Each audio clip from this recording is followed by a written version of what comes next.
Grimm's Fairy Tales. Rapunzel. There were once a man and a woman who had long in vain wished for a child. At length the woman hoped that God was about to grant her desire. These people had a little window in the back of their house from which a splendid garden could be seen, which was full of the most beautiful flowers and herbs. It was, however, surrounded by a high wall, and no one dared to go into it because it belonged to an enchantress, who had great power and was dreaded by all the world. One day the woman was standing by this window and looking down into the garden, when she saw a bed which she had planted the most beautiful rampion.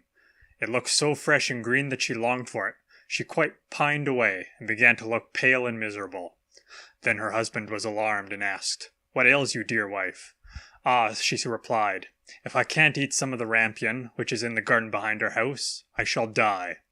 The man who loved her thought, "Sooner than let your wife die, bring her some of the rampion yourself, let it cost what it will." At twilight he clambered down over the wall into the garden of the enchantress, hastily clutched a handful of rampion, and took it to his wife. She at once made herself a salad of it, and ate it greedily. It tasted so good to her, so very good, that the next day she longed for it 3 times as much as before. If he was to have any rest, her husband must once more descend into the garden. In the gloom of the evening, therefore, he let himself down again. But when he had clambered down the wall, he was terribly afraid, for he saw the enchantress standing before him. "How can you dare," said she with an angry look, "descend into my garden and steal my rampion like a thief? You shall suffer for it." "Ah," answered he, "let mercy take the place of justice. I only made up my mind to do it out of necessity. My wife saw your rampion from the window, and felt such a longing for it that she would have died if she had not got some of it to eat." Then the enchantress allowed her anger to be softened, and said to him, "In the case be as you say, I will allow you to take away with you as much rampion as you will. Only I make one condition. You must give me the child which your wife will bring into the world. It shall be well treated, and I will care for it like a mother." The man in his terror consented to everything, and when the woman was brought to bed, the enchantress appeared at once, gave the child the name of Rapunzel, and took it away with her. Rapunzel grew into the most beautiful child under the sun. When she was 12 years old, the enchantress shut her into a tower, which lay in a forest and had neither stairs nor door, but quite at the top was a little window. When the enchantress wanted to go in, she placed herself beneath it and cried, "Rapunzel, Rapunzel, let down your hair to me." Rapunzel had magnificent long hair, fine as spun gold, and when she heard the voice of the enchantress, she unfastened her braided tresses, wound them round one of the hooks of the window above, and then the hair fell 20 ells down, and the enchantress climbed up by it. After a year or two, it came to pass that the king's son rode through the forest and passed by the tower. Then he heard a song, which was so charming that he stood still and listened. This was Rapunzel, who in her solitude passed her time in letting her sweet voice resound. The king's son wanted to climb up to her, and look for the door of the tower, but none was to be found. He rode home, but the singing had so deeply touched his heart that every day he went out to the forest and listened to it. Once when he was thus standing behind a tree, he saw that an enchantress came there, and he heard how she cried, "Rapunzel, Rapunzel, let down your hair to me." Then Rapunzel let down the braids of her hair, and the enchantress climbed up to her.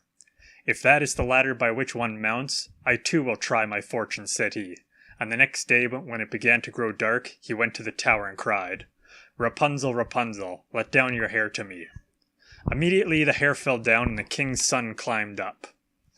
At first Rapunzel was terribly frightened when a man, such as her eyes had not yet beheld, came to her.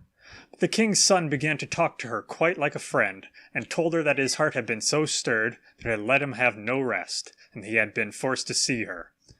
Then Rapunzel lost her fear, and when he asked her if she would take him for her husband, she saw that he was young and handsome, and she thought, "He will love me more than old Dame Gothel does." And she said yes, and laid her hand in his, and she said, "I will willingly go away with you, but I do not know how to get down. Bring with you a skein of silk every time that you come, and I will weave a ladder with it. And when that is ready I will descend, and you will take me on your horse."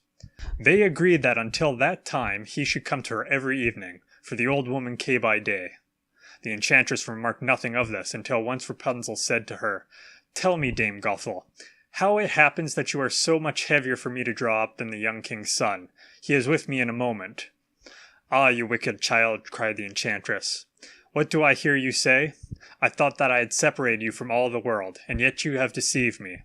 In her anger, she clutched Rapunzel's beautiful tresses, wrapped them twice round her left hand, seized a pair of scissors with the right, and snip-snap they were cut off, and the lovely braids lay on the ground. And she was so pitiless that she took poor Rapunzel into a desert, where she had to live in great grief and misery. On the same day that she cast out Rapunzel, however, the enchantress fastened the braids of her hair, which she had cut off, to the hook of the window, when the king's son came and cried, "Rapunzel, Rapunzel, let down your hair to me." She let the hair down. The king's son ascended, but instead of finding his dearest Rapunzel, he found the enchantress, who gazed at him with wicked and venomous looks. "Aha," she cried mockingly, "you would fetch your dearest, but the beautiful bird sits no longer, singing in the nest. The cat has got it, and will scratch out your eyes as well. Rapunzel is lost to you, you will never see her again." The king's side was beside himself with pain, and in his despair he leapt down from the tower. He escaped with his life, but the thorns into which he fell pierced his eyes. Then he wandered quite blind about the forest, ate nothing but roots and berries, and did naught but lament and weep over the loss of his dearest wife. Thus he roamed about in misery for some years, and at length came to the desert where Rapunzel, with the twins to which she had given birth, a boy and girl, lived in wretchedness. He heard a voice, and it seemed so familiar to him that he went towards it, and when he approached, Rapunzel knew him and fell on his neck and wept. Two of her tears wetted his eyes, and they grew clear again, and he could see with them as before. He led her to his kingdom, where he was joyfully received, and they lived for a long time afterwards, happy and contented. The end.